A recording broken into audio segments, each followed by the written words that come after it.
A good life is a life built around fulfilling work, play, relationships, and lifelong learning. Welcome to Good Life Conversations, where we explore the stories and strategies of inspiring everyday people who are striving to create a life of purpose, meaning, and connection. Hi there, and welcome to this Good Life Conversation. My name is Jay. I'm your host and the founder of Discovery Year. And today's guest is Andrew Watson. Andrew is a manager of learning strategy and programs at a company called Success Finder in Montreal. And he's also a youth coach at Youthfully. Welcome, Andrew. Thank you very much for having me. So Andrew and I have known each other for, I would guess, 7 or 8 years now, and neither of us can remember how we met first, but I know that we met online somehow. We connected for a conversation, and from my perspective, I was really interested to learn about Andrew, first of all, because he had a really interesting journey in terms of career and education. He was a butcher. For a period of time, he went to study and then teach in France as well. And he was currently in the midst of writing a thesis, I believe, on career development and how young people find different career pathways. So I'm very connected to that. And I thought it was really interesting. But more than that, Andrew was really vulnerable and authentic and honest about his experiences in life and work. So and he really is looking deeply at life. So that's part of the reason I initially invited him to meet with our students at Discovery Year, and he's a great example to them. So thanks for being here, Andrew, and I'd love to dive in. Yeah, let's do it. We'd like to start. These are good life conversations. The reason we call them that is because we want to take a sampling and explore all the different facets of life that lead to a good life. So, meaningful work and good relationships and time spent doing things for fun and traveling. So it'd be interesting. We always like to start by hearing about each of our mentors' typical day. So tell us a little bit, if you don't mind. What time do you get up? Do you have a morning routine? What time do you start working? What do you do for work? How does your day end? What time do you go to bed? Just give us an idea of what a typical day might look for you. Sure. A typical day now versus pre-2020 is quite a bit different, a lot more flexible. These days, I live in Montreal. I live about 30 minutes walk from my company office. Tend to wake up around 7 pretty consistently every day, sometimes 6:30 if I want to squeeze a little bit in before, sometimes a little later. I have 2 lists of to-dos that I try to tackle every week that I've been a bit more pragmatic about doing lately. I have my morning to-dos, which typically are kind of more career focused, personal development focused. They're personal though, so it's people I want to get in touch with. It's reflections that I want to do myself. So I always try to get myself out of bed, try to meditate for 5 or 10 minutes every morning. That's a separate question. There's a whole world behind that. But I try to do that for 5 or 10 minutes in my own way, knock off a couple of those personal tasks that I find help build my momentum for the day. They're things that I want to do, not that a company or a job wants me to do. And then I jump into work. I've tried to go into the office every single day since we've had the privilege to go back, to create some structure, to have some camaraderie, to have lunch with people, to get a coffee at the coffee machine with people, and not just be at my house. That made me go a bit stir crazy a bit. I also think I can add more value in a company setting, and I think companies can benefit from having everybody there bouncing off each other physically and also ideas and conversation. As work winds up or ends up for the day, I always prioritize physical activity of some sort. I've been actually a realization I had in the last few months, last year probably, time goes by fast nowadays, was just how important physical activity has always been in my life, and how I probably sacrificed it too much when I became an adult and corporate professional. And I didn't really put the link together between how much I sacrificed in my own mental and physical health. So I'm thrilled to say that I try to fit in 1 or 2 kind of workouts of some sort every day, whether that's a run or a swim or a bike or a weight training or something like that. And then come back home, eat some good food, hopefully chunks of my activity or my transit to or from work have been outside. So I kind of check the box on getting outside no matter the weather. Um, and then in the evening, I got my to-do list, which is like the things that always creep up. You gotta pay your driver's license, you gotta renew your health card, you gotta book a hotel for your next trip or something like that. So the things that can be a bit more mindless, but still need to get done, keep you ahead of the curve. Always try to put the ball game on in the background. That's what baseball's for. You're not supposed to obsess over it. It's just supposed to be there like an old friend. So I do that and try to get off screens before bed and never succeed at it. So struggle with a bit of Instagram procrastination, struggle with my eyes being tired and dry in the morning, and it's all my fault. So I'll continue to work on it, and I'm sure if I see all of you next year, I'll tell you the exact same thing. I've been trying for years, so who am I kidding, right? Yeah. Oh, it's great. I love that. Thanks, Andrew. And one of the things I love the most about these conversations is that our students get insights into the fact that people a number of years older than them have not figured it all out and are still struggling with some of those goals that they have that are they're not yet there. And the social media can be there's a reason it's so addictive. So thanks for sharing. Yeah, my pleasure. Okay. So you mentioned physical activity and some of the exercises you do. The next question that we like to ask our mentors is around hobbies and pastimes. So tell us a little bit about what you do for fun, for meaning outside of work. I touched on one already. Physical wellness is super important to me. I love to feel like my body is competent and comfortable and ready to jump into action. I love to be able to pick up a sport with friends or be invited to do something and have my body feel like it can do what it needs to do. I like looking, a lot of my friends now have kids. I look at them and I see how physical it can be. And I want to, when I get to that point myself, I want to be ready to roll with no issues. So I love to get outside. I think that plays a big role in physical and mental health, which I'll get to in a minute. But love to get outside, love to walk anywhere I need to go, and then dedicated training of some sort. What I'm training for, I don't really know, but it feels good. I enjoy it still. I try to do as much of it with friends as well. It just makes me feel good. We'll get to that in a second. Stretching, that's a nice way that I unwind at night, again in the physical wellness category. So that's number one. It also includes playing sports.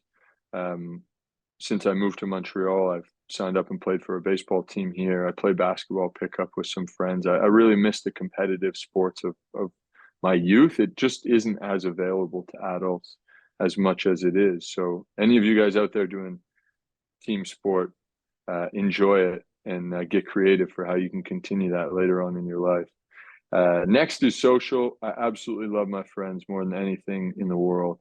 And I'm old school. I still prioritize phone calls. I think I converted a few friends who never phone or pick up the phone to be open to it. It's on me to gauge whether they're actually open to it or not so that I don't drag them into an hour-long conversation when they only have 5 minutes. But I think I'm getting good at that. I care a lot about my friends. I want to be there for them and I want to share with them and I want them to know that they can share with me. And sometimes guys to guys don't really open up that much, but I'm really lucky. I got a good big handfuls of guy friends that I can share with and ladies too. And they all know that I'm there as a resource. So that's a huge, I don't know if you can call it a hobby, but we're talking about how I spend my time outside work. That's a big one. Probably a phone call a day to someone that I care about deeply. And the third piece, mental wellness. Meditate in the morning. Played around with that for a couple of years now. Really like it. I would skew more like practical meditation, maybe, where I've kind of taken my own interpretation of it and fit it into my life in ways that work for me, versus more spiritual meditation. Totally cool too. Done a little bit of that. Less my need right now, let's say. Um, and I love watching sports. I love baseball a lot. I'm down to watch football and hockey and all the other stuff, but I just think it's a great way to bring friends together. It's a great common ground to chat with buddies about. So if I'm not doing any of those first things, I probably have a game on in the background while I'm cooking or getting ready to go to bed, something like that. Very cool. Yeah, you're the second mentor to highlight connections or talking to people as a hobby, and I think that's a really interesting idea and important to note that you know, we might not traditionally think of that as a hobby, but it's a really important part of life that has dissipated quite a bit, especially for younger populations. You know, having those meaningful Mhm. conversations. I find interesting too, in addition, is before we hit record, we were chatting a little bit, and you had mentioned there's two questions you were unsure of, you know, that I had sent you were unsure about how to answer. You nothing was coming to mind immediately, and one of those is a lesson you've learned about relationships. And if I may, I would say that perhaps this is a good lesson about relationships. It sounds like you've learned, either consciously or unconsciously, that friendships take effort and time to maintain, more so perhaps for a lot of people as we become adults versus the immediacy of having our friends there at school every day or in our environment. It does, Yeah. for a lot of people, get more difficult. Okay. Thanks for that. I didn't know you were such a baseball lover. Now that's one new thing that I learned about you. Okay, let's I'd love to know if you have an important story or lesson that you've learned about work. Oh, yeah. I think the bottom line is you got to be able to contribute and get stuff done. Hmm. To raise your hand and take it on. Um, it's funny. This got like reinforced in my brain because there's like an Obama video that's like 30 seconds that gets I've seen it. posted by someone every month. So I probably sound like a cheat or something like that. But the origin story for me is that I'm someone who is very thoughtful, very reflective. I don't mean thoughtful like, oh, he's the nicest guy in the world. I mean thoughtful like I like to think about stuff and reflect on things. Um, I don't need to take a decision or to move fast as my natural setting. So you can see how this combined with being lower as a goal setting person could say like, hey, how much are you getting done and accomplishing, right? That's the risk of my profile. Um, and that's why this hits so home with me, is because my natural thing is not to get stuff done. Um, it's to think and refine and analyze and understand and try to generate some kind of wisdom that's valuable. And because I have such a close relationship piece with so many people and networks, using that, all those learnings to challenge the perspective of others or to add ideas to the lives of others or to ask the right questions of others based on what I've learned about my work and my life and life itself. Uh, that to me is like the most fulfilling kind of process and ecosystem. But at work, you got to get stuff done, right? You can add so many ideas and thoughts, and they're a dime a dozen. But the people that are really able to get ahead, and I think it's consistent across all domains, all company sizes, not for profits and for profits, ugly for profits, everything is like, are you moving the needle toward accomplishing what you're setting out to with like tangible results and outputs? And so that really challenges a perfectionist mindset. That really challenges a reflective mindset. That really challenges an overly empathetic or cooperative mindset, because all those people want to either perfect things, think about things more, get somebody else's opinion on something.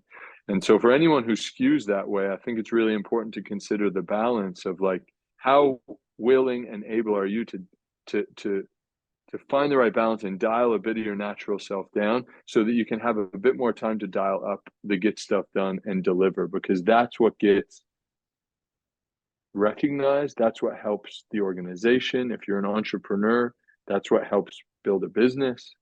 And ultimately, that's what the world needs to know so that they can compensate you accordingly. right? They don't compensate for how creative your thinking was if it doesn't lead to a practical output or application. They might love you for it, but what is there to recognize, right? And how are they supposed to help you move your career along and your salary along and your responsibility along if you don't give them output in exchange? And I think the same thing goes again. It doesn't have to be a company, it could be an entrepreneur. How does the business make money if not in exchange for some kind of output? Um, it's not an easy reality that I face, but it's been consistent across all the professional experiences that I've had. Yeah, that's really interesting, and I think that would connect with a lot of people, and also I think what you're saying is totally true. As someone who hires people and has worked with a lot of different types of people and seen who has Yeah, success, I totally connect to it. And at the same time, I think for people that might have a similar way of being or preference to you to yeah, think and discuss and ideate, there are some fields that are better oriented, right? As you know, for that sure, versus the pure action type job. So it's just good, I think, for sure. young people to understand that what you're saying is universally true, and at the same time, it's true to varying degrees depending on what you might want to do for Yeah, work, right? absolutely. I'd love to know from your perspective whether you've hired young people or you've worked with young people, obviously. Yeah. What are you other than this idea that you mentioned earlier about getting stuff done, which of course is important, being proactive? What are the other attributes that you would suggest you're looking for in young people, regardless of the job? Yeah, for sure, regardless of the job. I think it's a similar theme, but put in maybe different words. It's like a problem solver, a proactive problem solver is of paramount importance. Um, Organizations, I've worked for companies like 50 people and below, and so maybe that skews or colors my response, but smaller organizations especially run incredibly lean, right? They're trying to make their business as attractive as possible for investors to come and give them resources to help them grow. So there's a certain culture of like wearing multiple hats, working maybe a little bit extra versus like a standard work week, if we can call that what it is still. Um, and so young people coming into those organizations um, really can help themselves stand out if they're people that when they come up against a roadblock or where they need certain information to get the job done, they're able to fight through that independently and try to find the answer at least a few times before shouting up to say, I need help, or worse, shouting up to say an assumption that this isn't solvable. And trust me, if someone's giving you the task, they're expecting some kind of solution. So, not solvable is kind of insulting the boss that told you to do the work, Mhm. right? Um, so, I really think that that helps not only the young person stand out, but also helps them fit into and contribute immediately to like the culture of the organization. The idea of like getting stuff done right away, it leaves others with a really positive first impression, and I think it also can start to like magnetically draw some more work toward you too, and with more work comes more responsibility, comes greater recognition and more opportunity. So I think it's value that goes in both directions. If someone can come in with a solution mindset, figure it out mindset, curious, problem solving. Yeah, great. I totally agree, and we could talk about this topic alone, I think, for quite some time. But for today, this idea of taking action, being proactive, seeking to solve problems versus just do what you're asked to do, Yeah, resounds. And we talk quite a bit with our students about that. So yeah, mentioned the fact that you have a bit of a perfectionist tendency, and I've certainly met, and we in our program have encountered students who come up against the challenges of being a perfectionist. And I would love to know if you have any advice for people who might feel or been told that they're a perfectionist or struggle to take action before things are perfect? What advice would you offer to someone who has those thoughts or those feelings? That's a big question. Um, wow. I don't have an immediate kind of clear answer that comes to mind on that. I'll just kind of stream of consciousness a bit. I think something that's important to recognize first before assuming that perfectionism is like all encompassing negative is that it's a great strength. Um, it's it means that you're operating with a benchmark that is typically of a higher standard than the average of the population. And that can have great positive impact on the quality of work that you probably deliver. So see it that way. Um, I think where it becomes detrimental is when it starts impacting your ability to have maybe a more balanced contribution. It starts impacting your ability to deliver things either on time or of a quantity that's consistent with peers or what's expected by superiors. Um, and when it starts getting in the way, or when you start being a perfectionist to avoid moving on from things, and that gets into like a deeper psychology, but um, it is important to recognize like when your perfectionism is working in your favor and when it isn't. And the faster that you can recognize that, I think you can start identifying as like development areas, those situations where like the perfectionist is not required, right? Um, and you can start practicing and getting more comfortable with the idea of like submitting or sharing or validating before something is in your eyes perfect. And it's kind of like a self-exposure therapy.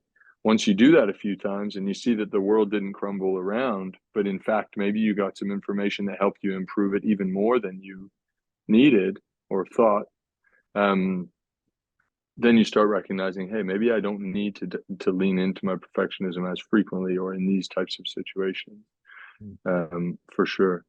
I also think there's value in kind of challenging the definition, right? Perfectionism is often associated with quality of work, but what if you were to shift your perception of perfectionism being more about the quantity of work that you put out? So what if you're to measure or redirect your perfectionism toward a KPI that is, how much work did I get done? Perfect is 100 reports, right? Not one excellent report. Well, this may start to help like guide your effort a little bit in a way that's going to help you achieve what other stakeholders are expecting of you a bit more. And the final thought on that that's coming up for me is that I think sometimes perfectionism can be really insular, really independent to the individual. They're struggling with their own definition of good enough. And they're constantly, it's like a carrot at the end of the stick, right? Good enough is always 6 inches away, a mile away. And no matter how fast you run, you're never getting closer to it. And so I think it can be scary, but a really interesting concept for dealing with that can be involving other people, right? Brainstorm with other people on the idea that you think is really good. You don't think it's perfect yet. Well, share it with someone else. Get them to help you benchmark the quality of that or the output of your work. Maybe before you submit the final report that you're stressing about because you want it to be perfect, before you send it to all 10 people, why don't you go to one of those people that you trust, that's strategically a good person to share it with, that's junior to you, that's unrelated, that's family, friend, what have you, and say, hey, this is what I'm done. I'm scared of sending it. What are your thoughts? Help me validate. Do you think this is going to achieve what I'm trying to achieve? Do you think this is going to check the box of my boss or my colleague or whomever? And in doing that, you kind of like take this perfectionist mentality, which really is inside of you and a struggle that you have with yourself, and you kind of allow other people to diffuse that a bit on your behalf. And because you're a perfectionist, more often than not, the quality of that work is probably going to be at least in the range of, if not above, what those other people you validate with expect from it. And that could be a really reassuring experience to go bounce those ideas off people, because they're going to tell you, that's excellent. I don't know Mhm. what you're still thinking about. Go for it. Yeah, I thank you. Some really interesting ideas in there again that we could talk about for a long time, but I like the idea and the introduction here of making sure that you have people that you can go to share that you're comfortable with, and that and Mm-hmm. a key part, I think, what you shared that a lot of young people perhaps haven't heard much about yet is to be strategic about who you have. If you have 5 people that you trust in your life, understanding who might have the right kind of feedback for your resume, or for relationship discussions, or for Mm-hmm. physical activity, just being thoughtful about who you ask about what, and I think that's a really good suggestion for people to consider. Okay, the last question I love to have you answer, or not really a question, but we'd love to hear your thoughts on this is good life conversations, and what I have found over the last decade or so working with young people is that by and large they are looking in a world on their screens often that is a falsified world, and it's difficult to imagine that everyone's not doing way better than you sometimes in the world based on what we see on our phones. And we know for many reasons that that's not the case, that people seem to be doing so amazing, and they're really not. But considering that this is the context within which young people have kind of grown up today on their phones and kind of taking in a lot of information that way, what advice or suggestions would you offer to a young person in this context to go out and explore the things and pursue the things that will ultimately lead to a good life?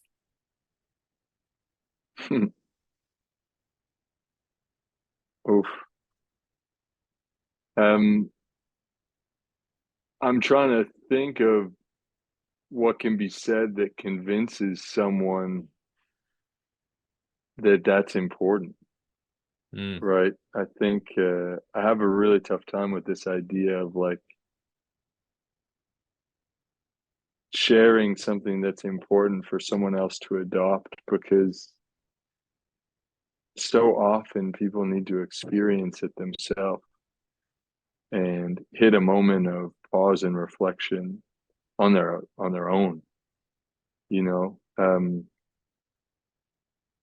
I guess with that said, maybe there's an element of like awareness to it, and asking yourself, doesn't have to be in a meditative way, but um, from time to time, some very real questions around stuff. Um, Screen time, let's keep on that exact example. Well,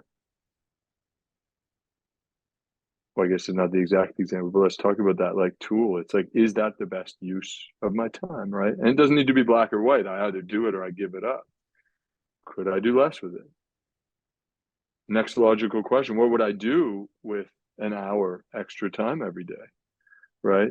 Um, that's a great question. Start to expose like what you actually want to accomplish. What are your ambitions toward? Um, Comparing self against others. I mean, geez, I still do it. I don't think that the social media channels is a way that impacts me too negatively, personally, but I still do it. It's the exact same formula. It's just comparing myself against peers, stages of life where you're at.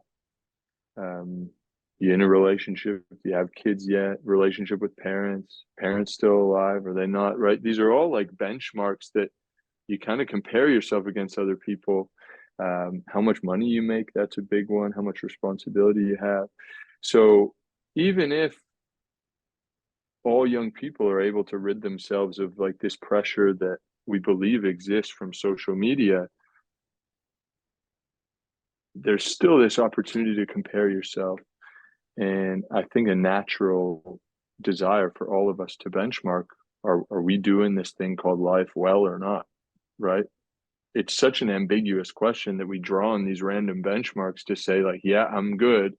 Right? So 6-figure job at 23, working in New York City, like, boom, I'm great, right?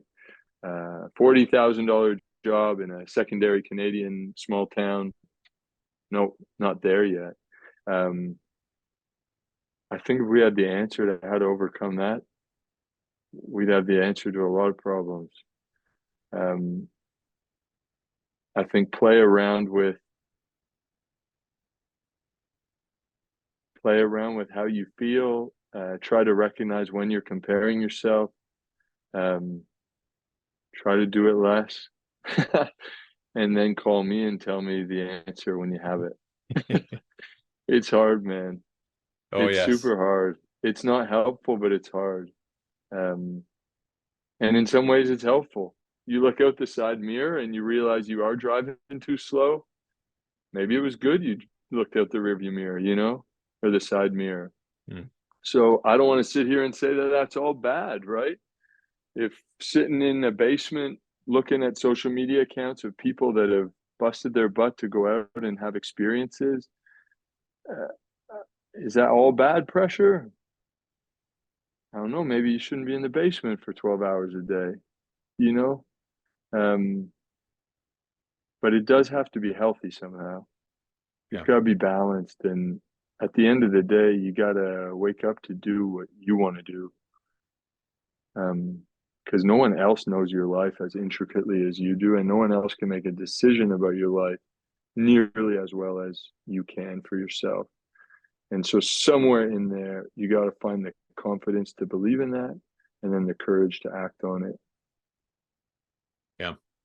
It's great. I love the idea that you mentioned earlier around, the importance of people trying stuff. And that's a big part of Discovery Year for our students, is to encourage them and continuously to get out and try new stuff, anything that piques their curiosity. So I'm right there Right. with you. And I Yeah. believe also that that's the best way to learn. So thank you. Awesome. Yeah, my pleasure. Thanks, Andrew. It's been great to catch up with you, of course. And I know Yeah, this has been likewise, useful. Jay. So thanks for your time, and to our listeners, thanks for listening in, and we look forward to hopefully having you at the next Good Life conversation. Take care for now. Absolutely. I look forward to meeting the group. Have a great day, Jay.